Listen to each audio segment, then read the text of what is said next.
Xin chào mừng các bạn đến với PAG Center và mình là Wally. Trong thế giới Pokemon, khả năng cao là việc đầu tiên mà bạn cần phải làm vào ngày sinh nhật 10 tuổi của bạn là sẽ đến với phòng nghiên cứu Pokemon gần nhất để nhận được một trong 3 Pokemon khởi đầu để có thể bắt đầu cuộc hành trình trở thành một Pokemon Trainer. Hy vọng là bạn sẽ không ngủ quên và đến trễ. Và nếu bạn đang sống ở vùng đất Hoenn, 3 sự lựa chọn starter Pokemon của bạn sẽ là Trico, Torchic và Mudkip. Vậy bạn sẽ lựa chọn em nào trong 3 em đó? Đâu là sự lựa chọn tốt nhất để bạn có thể trở thành nhà vô địch của vùng đất Hoenn một cách dễ dàng? Hãy để bọn mình giúp các bạn với video này. Video tìm hiểu và đánh giá xem đâu là Pokemon khởi đầu tốt nhất để đi game tại vùng đất Hoenn. Một vài lưu ý, video có rất nhiều ý kiến và nhận xét mang tính cá nhân của bọn mình. Bọn mình sẽ không xét đến các ability ẩn của các Pokemon. Màn thể hiện đi game của các thí sinh được đặt nặng hơn cả. Và bọn mình sẽ phân tích dựa theo bản game Pokemon Omega Ruby và Alpha Sapphire. Hy vọng các bạn sẽ để lại cho bọn mình một like và một subscribe nếu thấy thích video. Giờ thì chuẩn bị chưa? Let's catch them all!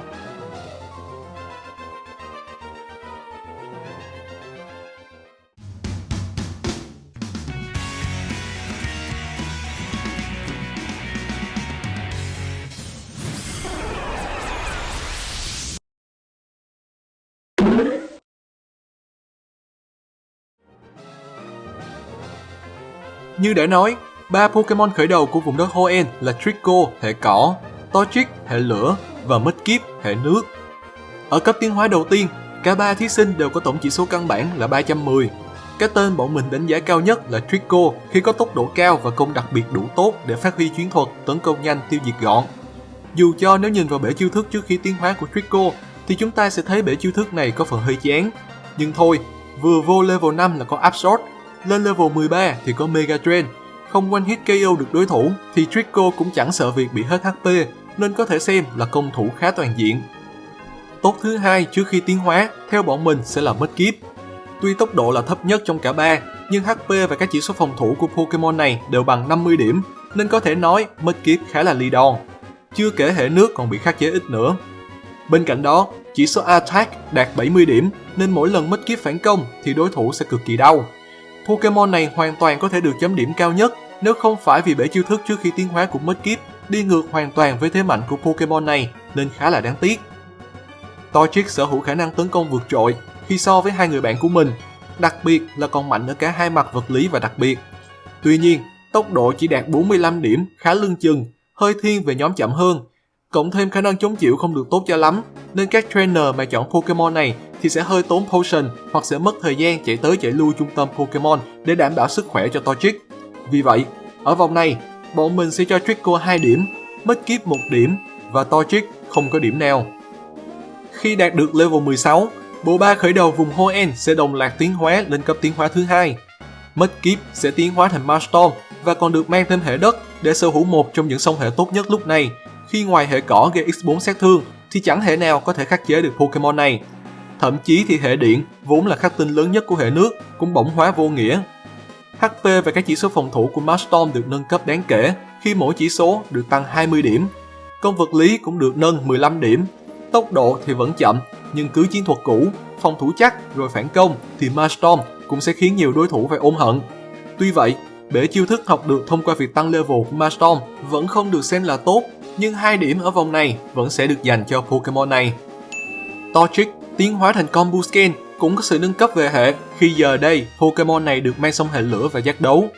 Dù cho song hệ này không giúp Combusken chống chịu được tốt hơn, nhưng về mặt trận tấn công thì giờ chú gà này đã trở thành một tay đấm khá chất lượng. Cả hai chỉ số tấn công đều bằng 85, các chiêu thức tấn công có thể học được qua tăng level cũng thuộc hàng tốt, nên Combusken hoàn toàn có thể đóng vai trò chủ công trong đội hình của người chơi. Tốc độ chỉ 55 điểm của Pokemon này có thể được xem là một điểm yếu, nhưng theo mình thấy thì đây là tốc độ đủ dùng cho khoảng thời gian giữa game, nên 1 điểm ở vòng này xin dành cho Combusken. Sau khi tiến hóa từ Trico thành Grovyle, những điểm mạnh nhất của gia đình Pokemon này là tốc độ và công đặc biệt được tăng rất mạnh. Tuy nhiên, điều này thực chất lại gây ức chế cho người chơi vì bể chiêu thức của Grovyle lại đi hoàn toàn theo hướng vật lý. Ngay cả chiêu thức từng là hàng độc quyền là Leaf Blade cũng là một chiêu thức vật lý, nên đúng là chiêu thức này mạnh, nhưng khi Grovyle sử dụng lại không gây được một lượng sát thương quá lớn. Grovyle cũng là thành viên duy nhất sau tiến hóa mà vẫn mang đơn hệ, nên thôi, xác định là trứng ngỗng dành cho Grovyle ở vòng này. Cả ba thí sinh lại tiếp tục thể hiện tinh thần đồng đội, cùng nhau đi lên khi đều sẽ tiến hóa lên cấp tiến hóa cuối cùng ở level 36. Tuy nhiên, trong khi hai người bạn của mình đều đạt tổng chỉ số căn bản 530 sau tiến hóa, nhưng Swampert lại nhảy vọt lên để đạt 535 điểm để trở thành thành viên có tổng chỉ số căn bản cao nhất trong bộ ba khởi đầu vùng Hoenn.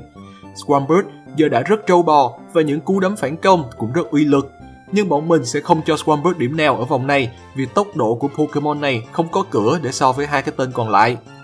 Sceptile sở hữu tốc độ căn bản lên đến 120 điểm, thuộc top 3 Pokemon khởi đầu nhanh nhất hiện nay. Chỉ số công đặc biệt đạt 105 điểm cũng là quá đủ để Pokemon này one hit KO nhiều đối thủ. Nhưng hy vọng rằng các bạn sẽ tìm được một số các TM tốt để hỗ trợ Sceptile trong việc gây sát thương đặc biệt, chứ bể chiêu thức tự học của em này vẫn rất chán. Còn không thì phải dùng Short Dance để phát huy bể chiêu thức tấn công vật lý cực mạnh của Sceptile, cũng là một cách mà người chơi có thể hướng đến. Vì vậy, 1 điểm vòng này thuộc về Sceptile. Không cần dài dòng, bộ chỉ số của Blaziken đã thể hiện quá rõ sức tấn công đáng nể của Pokemon này rồi.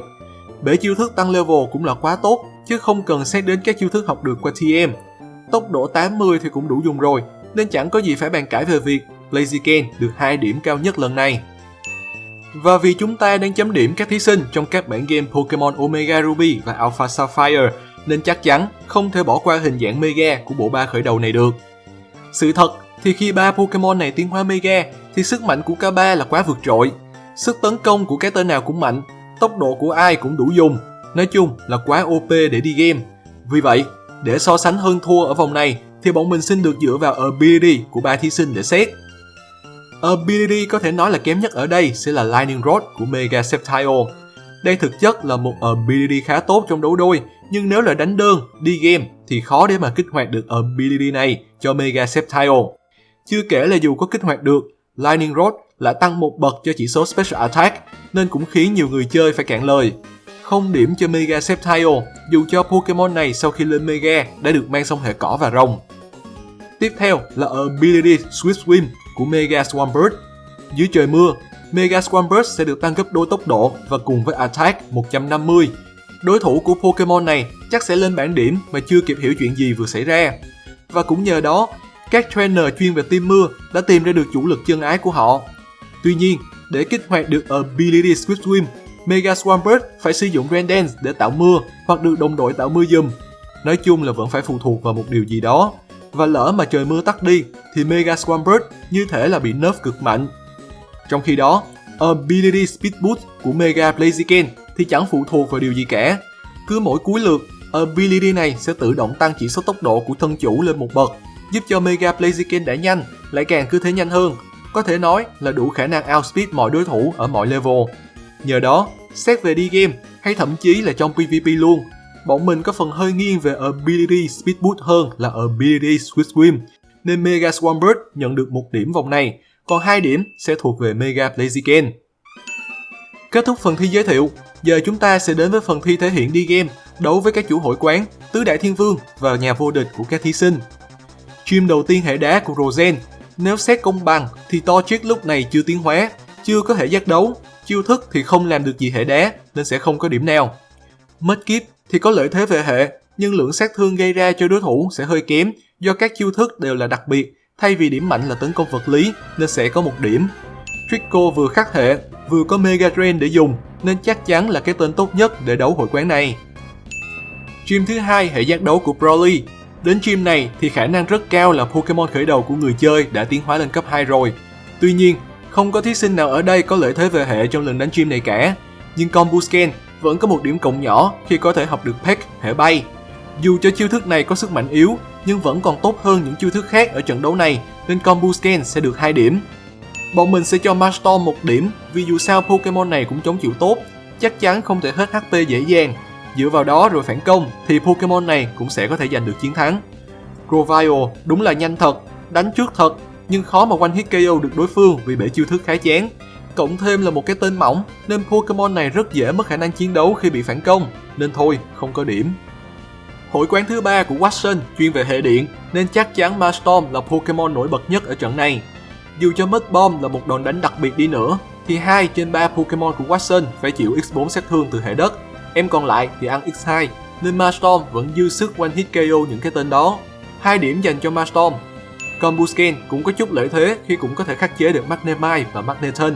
Còn Voltorb thì không khắc chế được, nhưng đánh từ từ cũng thắng, nên Combusken có 1 điểm. Grovyle tiếp tục không thể hiện được nhiều ở trận này nên đành không có điểm. Đến gym thứ 4 hệ lửa của Flannery. Mình nghĩ là đến gym này là Pokemon khởi đầu cũng đã tiến hóa lên cấp cuối rồi. Nhưng để công bằng, xét bằng level với các Pokemon của chủ hội quán, thì chúng ta tiếp tục để các Pokemon ở cấp tiến hóa thứ 2. Maelstrom tiếp tục nhỉnh hơn ở trận này nên ôm chắc 2 điểm. Grovyle cũng muốn ôm chắc gì đó, nhưng hoàn toàn bất lực trước hội quán này rồi. 1 điểm cho Combusken vì không khắc chế cũng chẳng bị khắc chế. Thật ra thì gà lửa cũng nên cẩn thận với Earth Power của Numel. Còn ở gym thứ 5 của Norman chuyên về hệ thường, dù cho level của các Pokemon ở đây vẫn khá thấp, nhưng mình vẫn sẽ cho các Pokemon khởi đầu tiến hóa. Thêm nữa là thời điểm này thì số lượng HM và TM mà người chơi có chắc cũng đa dạng rồi. Sceptile và Swampert có thể sẽ học được những chiêu thức hệ giác đấu tốt. Cộng thêm các đối thủ còn vừa đánh vừa chơi, nên hai Pokemon này vẫn có lợi thế trong trận đấu này. Vì vậy, mỗi thí sinh 1 điểm. Còn Blaziken thì khắc chế được hội quán này một cách dễ dàng nên giành được 2 điểm. Hệ quán thứ 6 chuyên hệ bay của Winona. Nếu muốn dùng Pokemon khởi đầu, tốt nhất thì người chơi nên cho Pokemon của mình học các chiêu thức hệ đá thông qua TM. Nhìn chung thì vòng này các thí sinh khá ngang kèo với nhau. Riêng Blaziken có điểm cộng nhờ có thể khắc chế được Skarmory nên sẽ nhận được 2 điểm. Còn Sceptile dù cho bị hệ bay khắc chế, nhưng Pokemon này nhanh hơn các đối thủ nên cũng có thể one hit KO hàng loạt nên cũng xứng đáng có 1 điểm. Swampert cũng sẽ có 1 điểm ở vòng này vì có thể học được Stone Edge. Hội quán thứ 7 của cặp sinh đôi này thì thôi, 3 thí sinh đều được 2 điểm vì gym này quá dễ. Gym cuối cùng sẽ là trận chiến với Wallace chuyên về hệ nước. Nhìn chung thì Sceptile được đánh giá cao nhất nhờ có lợi thế về hệ nên giành được 2 điểm. Swampert thì vừa chịu đòn vừa đánh thì cũng xong, hơi mất thời gian thôi nên có 1 điểm. Blaziken thì dù khắc chế được Sileo nhưng người chơi cũng không nên dùng Pokemon này trong trận đánh này đâu. Xong 8 trận đánh gym thì tứ đại thiên vương đang chờ phía trước. Thiên vương đầu tiên, Sydney chuyên về hệ bóng tối. Cũng giống như trận đánh với gym hệ thường ở trên, cả 3 Pokemon khởi đầu có thể học được các chiêu thức hệ giác đấu mạnh để khắc chế được hệ bóng tối. Tuy nhiên, với song hệ nước và đất, mình nghĩ Swampert không nên có mặt ở trận đấu này vì Sydney có đến 2 Pokemon hệ cỏ. Vì vậy, Swampert không có điểm. 1 điểm dành cho Sceptile, còn Blaziken thì có lợi thế quá rõ ràng nên có 2 điểm. Gà lửa chỉ nên cẩn thận với Aqua Jet của Sarpedo mà thôi. Thiên vương thứ 2 là Phoebe, chuyên sử dụng các Pokemon hệ ma. Trận này thì Blaziken chắc là phải đứng sang một bên để đồng đội gánh rồi, chứ hệ giác đấu thì hoàn toàn tắt điện trước hệ ma. Dùng các đòn hệ lửa thì cũng chỉ gây sát thương nhẹ nhẹ chứ không hiệu quả là mấy. Lạng quạng có khi còn lên bảng vì các đòn đánh hệ siêu linh. Swampert cũng chẳng khá khẩm hơn Blaziken là mấy, nhưng thôi cũng có 1 điểm vì sức chống chịu tốt và hoàn toàn không bị khắc chế bởi những Pokemon bên kia chiến tuyến nên cũng chấp nhận được. Sceptile có một chút lợi thế ở trận này khi học được Night Slash nên sẽ giành được 2 điểm. Nhưng cũng phải cẩn thận trước Dusknoir vì Pokemon này thủ rất tốt mà còn mang theo toàn các chiêu thức khắc chế được Sceptile. Trận đánh tứ thiên vương thứ 3, đối thủ sẽ là Glacier chuyên về hệ băng. Blaziken có thể tỏa sáng rực rỡ ở trận này. Dù Froslash không sợ hệ giác đấu đi nữa thì Blaziken cũng có lửa để dùng nên 2 điểm cho Blaziken là không phải bàn cãi. Swampert cũng không phải sợ đối thủ nào ở đây dù có mang hệ đất. Các chiêu thức như Rock Slide hay Hammer Arm cũng sẽ giúp Swampert vượt qua các Pokemon của Glacier nên Swampert sẽ được nhận 1 điểm. Với Sceptile, mình cũng vẫn sẽ cho Pokemon này 1 điểm dù cho bị khắc chế hoàn toàn. Nhưng nhờ có tốc độ cao và nếu người chơi có cho Pokemon này học Brick Break hay Rock Slide thì tiến hóa Mega vẫn có thể giúp Mega Sceptile one hit KO được các đối thủ ở trận đánh này. Tứ thiên vương cuối cùng hệ rồng, Drake. Blaziken sẽ là thí sinh bị đánh giá thấp nhất trận này khi bộ chiêu thức của Blaziken chỉ cho phép Pokemon này khắc chế được 2 chú rồng bay bằng hệ đá mà thôi, nên nhìn chung là không nên dùng Blaziken lắm. Sceptile nhờ có những chiêu thức hệ rồng nên cũng có thể tạo đôi chút áp lực cho đối thủ, nhưng vẫn có gì đó mang tính may rủi cao vì có kha khá các chiêu thức có thể khắc chế được Sceptile ở đây, nên nếu không one hit KO được mục tiêu thì Sceptile cũng rất dễ phải ôm hận. Ngay cả khi tiến hóa Mega thì Mega Sceptile đánh sẽ đau hơn thật, nhưng bị phản công là cũng lên bảng ngay. Nên thôi, 1 điểm cho Sceptile ở trận này. Swampert mới là cái tên Dragon Slayer ở đây. 5 Pokemon của Drake đều sợ hệ băng và Swampert có thể học được từ Ice Beam cho đến Blizzard, nên Pokemon của Drake chỉ có mà khóc thét. Vì vậy, 2 điểm sẽ thuộc về Swampert. Trận chiến cuối cùng để người chơi chính thức trở thành nhà vô địch của Hoenn, trận chiến với champion đương nhiệm Steven. Ở trận này, một điểm sẽ thuộc về Sceptile vì Pokemon này cũng có thể có ích trước một vài Pokemon khi sử dụng chiêu thức hệ giác đấu.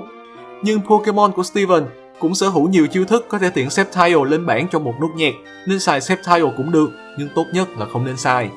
Còn Blaziken và Swampert thì mình xin dành 2 điểm cho cả hai, vì với hệ căn bản thôi thì hai thí sinh này có thể khắc chế ít nhất 4 trong 6 Pokemon của Steven rồi. Nếu sở hữu một bộ chiêu thức hợp lý nữa thì một mình Blaziken hay một mình Swampert cũng có thể cân được cả team này luôn chứ chẳng đùa.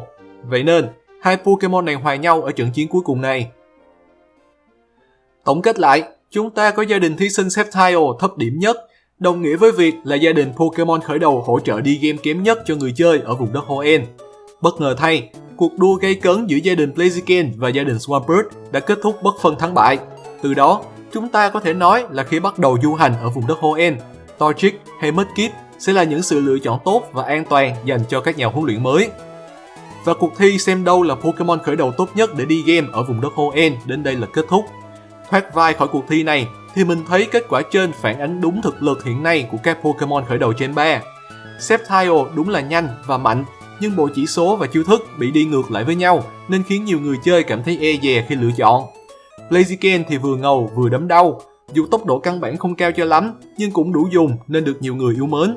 Swampert thì nhờ có song hệ quá tốt, sức chống chịu cũng thuộc top đầu nên cũng là sự lựa chọn của nhiều trainer.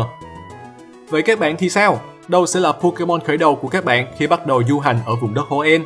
Các bạn có đồng ý với những chia sẻ của bọn mình hay có ý kiến đóng góp? Hãy cho bọn mình biết ở phần bình luận bên dưới nhé! Lưu ý lại là những điều bọn mình nhận xét mang rất nhiều tính cá nhân, nên có gì thì mong các bạn nhẹ nhàng góp ý. Đừng quên cho bọn mình một like và một subscribe nếu thấy video hay và thú vị. Cảm ơn các bạn đã xem hết video. Xin chào và hẹn gặp lại trong những video sắp tới. GG everyone!